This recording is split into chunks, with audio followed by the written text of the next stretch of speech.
Just a few days removed from their season opener against Mount Union and getting ready to square off with Carthage just later tonight, I am joined by the head coach of men's volleyball, Shane Reid. Coach, let's get right into things. Take me back to this weekend. You guys opened the season on the road against Mount Union, a couple of teams that are receiving votes in the national poll, and you guys take it to them. You win in straight sets, each set very hard fought, narrow scores, but sweep 3-0. What's that say about the prep in the preseason you guys have done? Hopefully it means that they did a good job. You really just have no idea what to expect going into each season. The landscape from our team to other teams has changed so much. So, excuse me. So, to go out there and drive 7 hours each way and get a win is obviously awesome. And we're definitely the preparation from the past couple weeks to get going down there. We've got a really crazy good gym, and so I think that did wonders for us going into our first match. For sure, and it's no secret you've never shied away from going against the top teams. Going against Carthage tonight, you've got ranked Loris coming up later this week. So getting right into the thick of things from Jump Street here. Yeah. And if I'm not mistaken, this is the second year in a row you've done like a true hell week, quote unquote, where you've taken phones away. Allegedly. Training camp. Yeah, sprinkled the allegedly graphic over there. Training camp. We've really not only focused on getting the team ready on the court, but like the buy-in, the brotherhood, the camaraderie of everything. Do you think that that's paid off now heading into your second season of going through it? So it's interesting, how it develops even after just 1 year and one iteration of training camp has been, guys are, what do I want to say? They're prepping the new guys like, hey, this is going to happen. Like it's going to be really hard. And so the complaining was actually less than the past, the year before. And it was really just about doing hard things with each other and kind of seeing a little bit of adversity, even if it was self-inflicted. And it's been a blast. It's come a long way, but it's the whole no phones thing. That definitely got, I don't want to say exploited might be a little bit too strong, but they found ways to get around it with technology nowadays, but that's all right. I heard a book club might have been started. I really loved hearing that because I think I think you're of a similar age to me where like when social media first came out, it was like very basic, like Shane Reid eating goldfish, LOL, like quite literally what you were doing, sharing with your friends. And then at some point it changed into this giant marketing, advertising sphere. And now to see people are pivoting back to like let's just like talk about books. Let's talk about movies. That warms my heart a little bit. Right? Yeah, hey. Especially from the youngins. Yeah, no, it's something that I've actually had it in the program since I started, and it's to give you the gist of how it goes. What we do is we give, depending on what year you are in the program, you're going to read the same book as your classmates, right? Your graduation class. And then we get together and we just talk about it. It's got sport applications, it's got life applications, it's got manhood applications, and so really it's about helping them transform themselves from the young men coming in to like adult men going out, and so it's a great time. We have really cool conversations, and it's not going anywhere. Book club's here to stay. We did something very similar when I played high school football. We got away from it in college. But in high school, I think my junior year, we read a John Wooden book. And then my senior year, we read, I can't remember his name, unfortunately. His name was Kyle something. He was a quadriplegic wrestler. He was born without arms and legs. Yeah. He ended up being a college champion wrestler. He climbed Mount Everest. Yeah. And they brought him in. He spoke to us. It was an incredible experience. Yeah. If you don't mind sharing some of the secret sauce, what are some of the books that have been on the list recently? So we have 4 books, and I don't mind at all. We've got David Goggins' Never Finished. Who's going to carry the boats? Absolutely, yeah, kind of, basically, yeah. And so that one's really great. Freshmen kind of get to know, excellence is, this is what excellence looks like, and When you think you're screwed, you're only like 40% screwed, and Right. that kind of thing. Yeah. So really like that one. Chop Wood, Carry Water, about just falling in love with the process of becoming, of being great. That's a good one. Really like that one. That one's our easiest book, admittedly. That's the freshman. Yeah, well, that's sophomore. Oh, Yep, okay. that's sophomore. You're stressed out enough with the academic rigor going into your second season. We'll pump the brakes on you a little bit here. Yep, exactly. So, and then the next book is Iron John. It's a book about men, and so it discusses masculinity throughout the course of history, where it's kind of I don't want to say where it's kind of pivoted with the Industrial Revolution and things like that, and then kind of where it goes from there. And that one's definitely the toughest book for sure. It's a lot to chew on. It's a story of that Iron John is a fairy tale, and so it's the whole exploration of that fairy tale and all the metaphors and allegories inside of that. You're doing a great job selling these. These are all on my Goodreads list now, if I haven't added them already. Yeah. And then the final book, we finished it up with Jordan Peterson's 12 Rules for Life. It seems very applicable to seniors to, when they're out of here, these are some things you might want to consider out in the real world. And, the books have changed over the course of my time here, but basically it's been the same. So. For sure. So let's get back to it. You guys, Carthage tonight, Loras 2 Hawks on Friday. Mm-hmm. If you said there was going to be a key to going 3-0, X's and O's wise, what would that key be? For both matches, you're saying? For both matches. Getting to 3-0. I see what you mean. The key. Really, I think it's playing into our strengths. I think it's, using our strengths to see or to manifest the other team's weaknesses. I think what I'd point to for sure. We have, it's really, it's a, what do I want to say?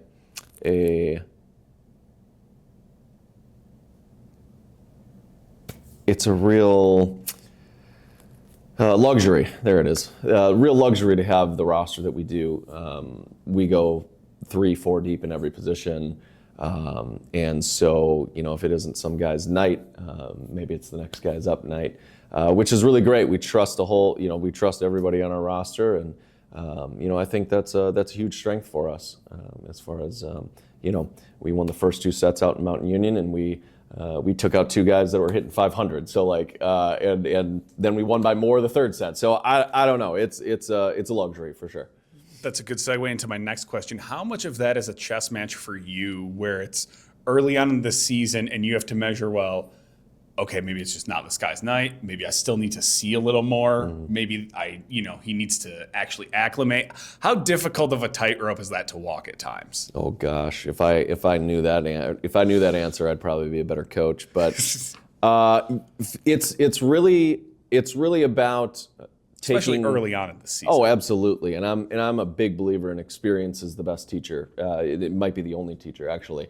You can know something, but to actually experience it and have wisdom about it is a totally different thing. So we really gauge hey, what's the energy, what's the vibe on the floor? Where do we think one guy maybe isn't doing bad, but where could we get more production with a different guy? And then ultimately, we've got to see guys against other opponents. We can't, we've seen them in our gym, and that's all good, and we have a little bit of a preview of what they're all about. But something changes in competitors when they're out there against somebody else that they don't know, and so we really need to investigate that for sure. So first half of the year is going to be a lot of that experimentation and getting to know ourselves really, really well, so that when the time comes in the matches that matter the most, we know as much about our roster as possible. Love to hear that. I've been putting off asking this question for a minute and trying to think of how to phrase it. I've heard some not so nice things about your team, and I want to be as straight up as I can. I want to ask you this as a man, face to face. Yeah. Do you condone animal cruelty?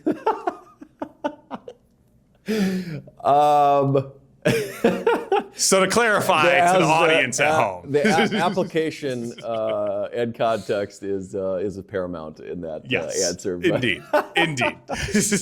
But as it applies to our training camp, definitely. So animal cruelty, as I've come to understand, is a series of movements, maybe yoga-esque, based around stuff like cat-cow, and just getting the guys moving, doing some extra mobility.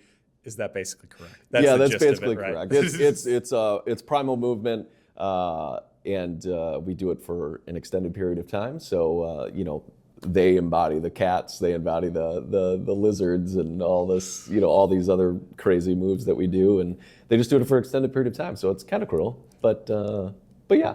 That's a first. That's a first. I don't know what else to say other than that's a first.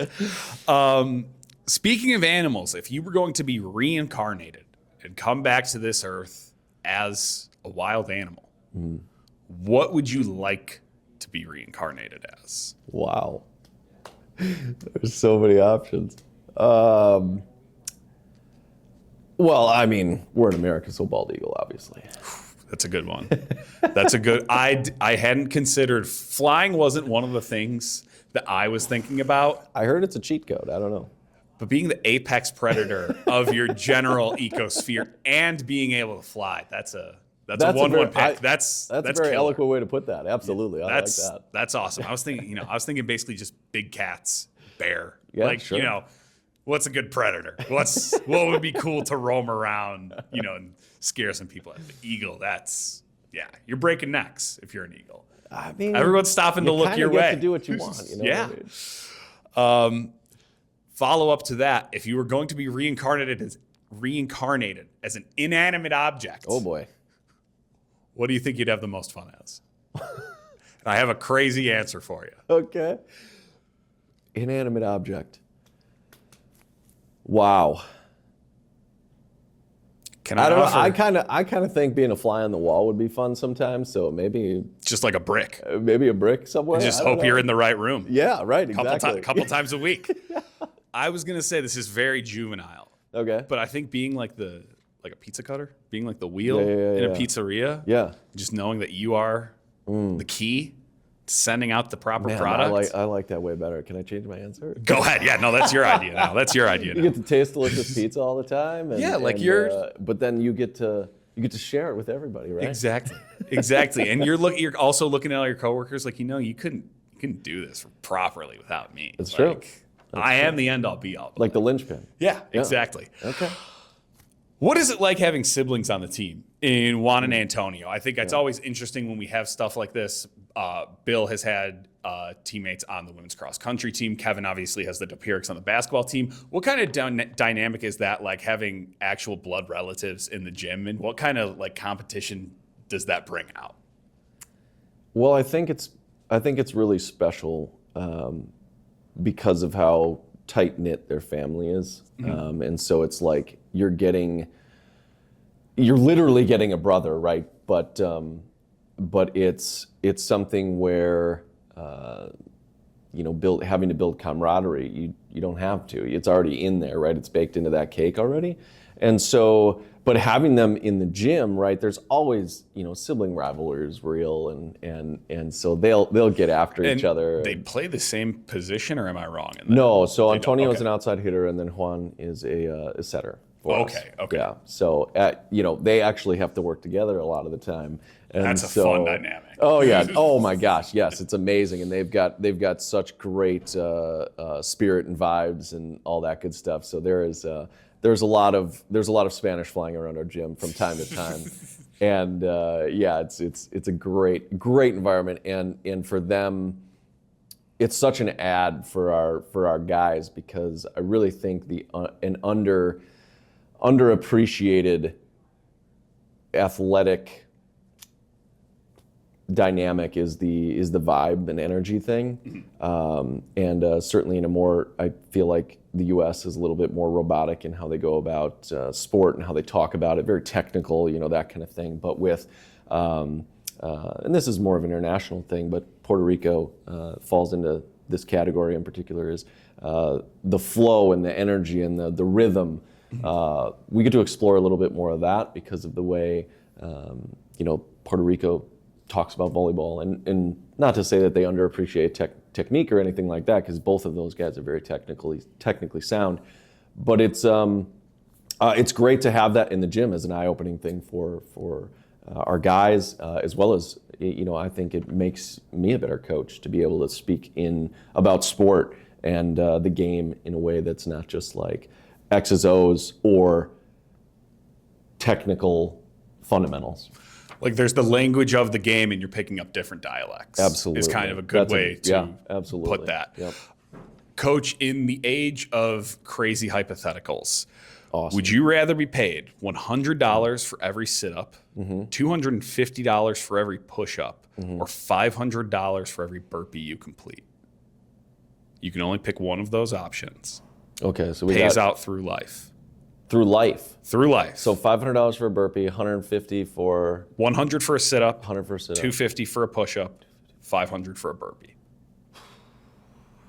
Man, I hate burpees, but that's a good price.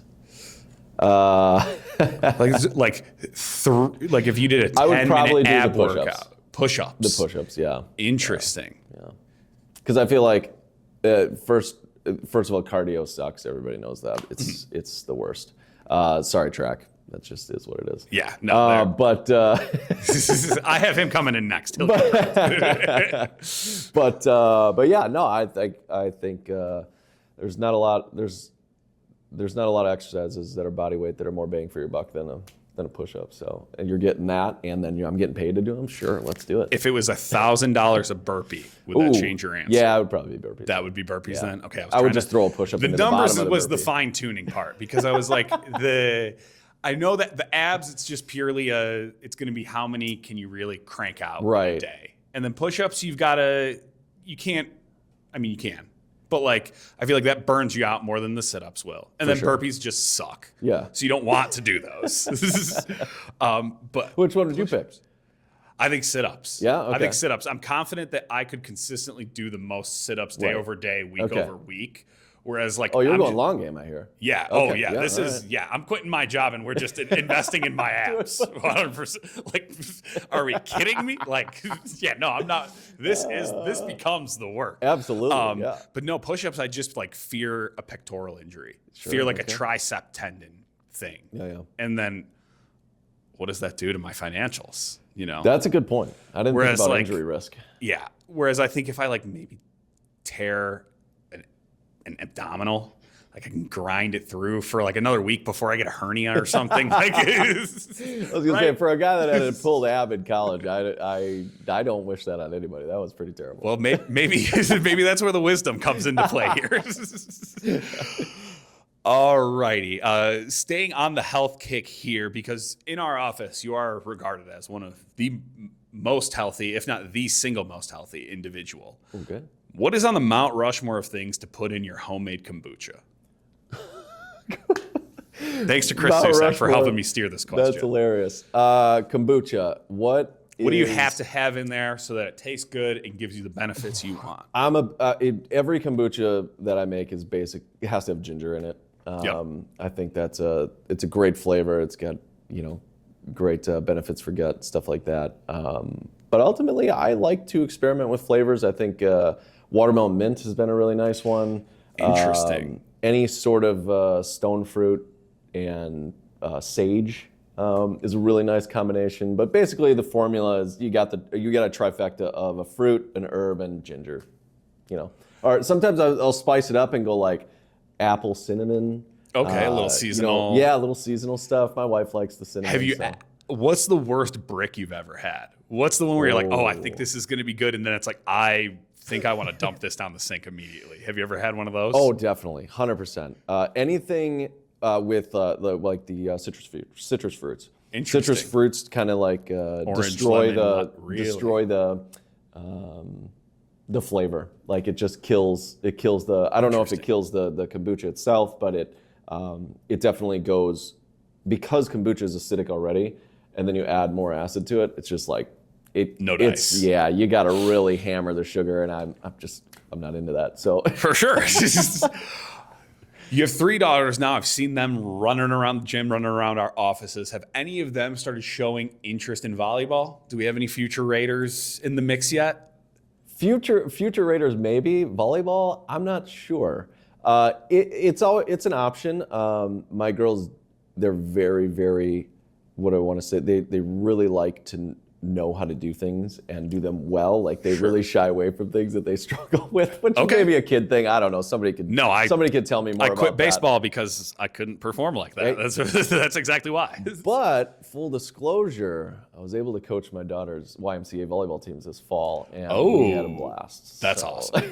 But it was really fun to be able to like come from, because we were doing preseason during the fall for our men's team, and then to go every Friday and Saturday and go to like Rugrats, basically. Yeah, and I'm sitting there, trying to speak their language and try to teach them, how to do these things and make it fun because obviously, my daughters are 9 and 11. Their attention span is not particularly close to a collegiate athlete, so it was really a cool learning experience and how to put words to skills that need a little bit of. I would imagine that's got to feel like when you're driving on the highway for a few hours and then you get off and you're in like back to the suburbs. Excuse me, we're doing 55. We're doing 55 and a 30. I should probably pump the brakes a little bit here and then. For sure. And when I got into it, it's so great. It was very humbling because it was like I have all these grandiose ideas that, an ideologue, on paper is like, oh, this is going to be incredible. I'm going to change the game, all this stuff. And then you get into the gym and it's like, oh, they'd rather just go do handstands over there on the wall for 5 seconds and then come back and maybe hit a volleyball. I don't know. Sure. As a volleyball outsider, if you will, there are all the little things that I think you guys probably just don't even think about that I'm like, I wonder what goes into that. Okay. Pulling out our chairs and all our equipment from underneath the bleachers. I see all these ball carts, all these ball racks. A lot of different styles of volleyball. Do you have a personal preference? Is there one that stands out to you? I'm assuming it doesn't matter. Just put roll ball on court, play volleyball. Does that make a difference? Are you a stickler? Like I need the red, white, and blue ones. I don't like the blue, gray, white ones. Talk to me. Well, we certainly have our game ball, which we train with most often, right? But then we've got a special cart there that has all different sizes of ball. There are some dodgeballs in there. There are some, so they're different weights. They're different constructions. We've got AVP balls and grass volleyballs and the FIBA ball and all these different balls, right? And that we call it our Tau cart, and it's this scientific concept that if you get used to the way the ball travels, right? That's one less thing that you have to pay attention to and learn from because you already kind of know, how that ball travels through the air and through gravity and et cetera. And so by changing up the ball, we mess with our guys' proprioception. And so they have to train that at a higher level than not just recognizing the pattern of the ball that they use often, but more or less like this how an object is getting closer or further away from us and what speed. So we like to mess with our passers a lot with those. Can I just say it was awesome that you had an actual answer for that, and I wasn't just like, I need to fill some time here. I hope he doesn't just like shoot me down right away. It's awesome. There's actually like methodology and science going on. Yeah, and it's fun. Like the guys enjoy. The guys enjoy the challenge. It's a big challenge to go from passing the same ball every day to passing a more or less a felt covered balloon from an under 7-year-old ball, same shape, whatever, but it's like a totally different tracking. 100%. I'm just thinking right now, like throwing a college-sized football, only X amount of people can do that. But seemingly that little playground one that fits in your hand, everyone can throw that thing 75 yards on the fly. It's funny how just swapping out that implement can change that much for good or for bad. Yeah. Last one I have theoretically on the random thing here. Yeah. Also regarding health. In regards to the doing mobility, eating right, working out, Has that been something that's always important to you, or was there like a flip the switch moment where it's like, oh, okay, I actually have to be like dedicating time to this? Was it like a 2 years out from being a college athlete and you realize you really don't have it anymore and you're desperately trying to get it back? Like, or was that just always how you've been? Well, I think I had really good models growing up. My mom and dad they're very fit. They still are very fit. My dad's 80. He just had his 83rd birthday in January, and he still hits up the elliptical, And so I had that growing up. Always been in sports, so you're on a regimen. You're doing something every day. But yeah, no, I think a couple of years out of college, it was just like, I don't get as much exercise as I used to, and I don't really like the way I'm feeling right now. Yeah. So I should probably do something about it. For sure. And then it's just kind of just been, a part of the daily life. Like it's like trying to sharpen your mind every day on the anvil of your body. So for sure. And speaking of sharpening your mind, MSOE, always at the forefront of sharpening minds and at the forefront of AI. That's where we're trying to position ourselves here at MSOE. So I have to ask you, Shane. Yeah. And this will have ramifications. Okay, deal. Are you pro AI or anti AI? Is it sentient? No, absolutely not. But it is an incredible tool, and I will say that with the caveat that I heard somebody say that like you're not going to be replaced by AI, but you're going to be replaced by somebody that knows how to use it. So this summer I took it upon myself to subscribe to an AI and actually try to learn something about it, and not just be old man on the porch saying, "Get the heck out of here with that AI garbage." So and I've found wonderful uses for it during our Hell Week. To circle back to training camp. Circling back to training camp. We did a giant memory game with the guys. Okay. And I ended up turning all of them into superhero trading cards, and so that was the picture on the back of the memory, and I used AI for that, and it was hilarious, and the guys really had a good time with it. That's sweet. That's sweet. Well, I would argue that that's a pro AI answer. Yes. So AI is going to give a pro Shane Reid answer here. Okay. I asked AI to write both praise and takedowns. Excellent. Of our coworkers. So we will get the pro Shane Reid rundown. Okay. Shane Reid is the architect of a program defined by consistency, accountability, and competitive intelligence. His teams are prepared, composed, and fundamentally sound, reflecting a coach who understands volleyball deeply and builds trust within his roster. Under his leadership, MSOE's men's volleyball team competes with confidence and identity year after year, earning respect as one of the most disciplined and well-run programs in the game. How about that? Wow. You know the handshake meme from Predator? Yeah. You and AI. Boom, right in the middle, right there. Maybe that's because I've been paying it for a couple months now. Maybe that's why. Maybe it knows not to bite the hand that feeds, and it wants to keep Shane Reid subscribed. Sounds like a incentive. Well, Coach, this is going to sound lackluster compared to what ChatGPT just gave us, but I want to wish you good luck in the team tonight and this Friday as you guys stay rolling on with your early season run of ranked opponents here.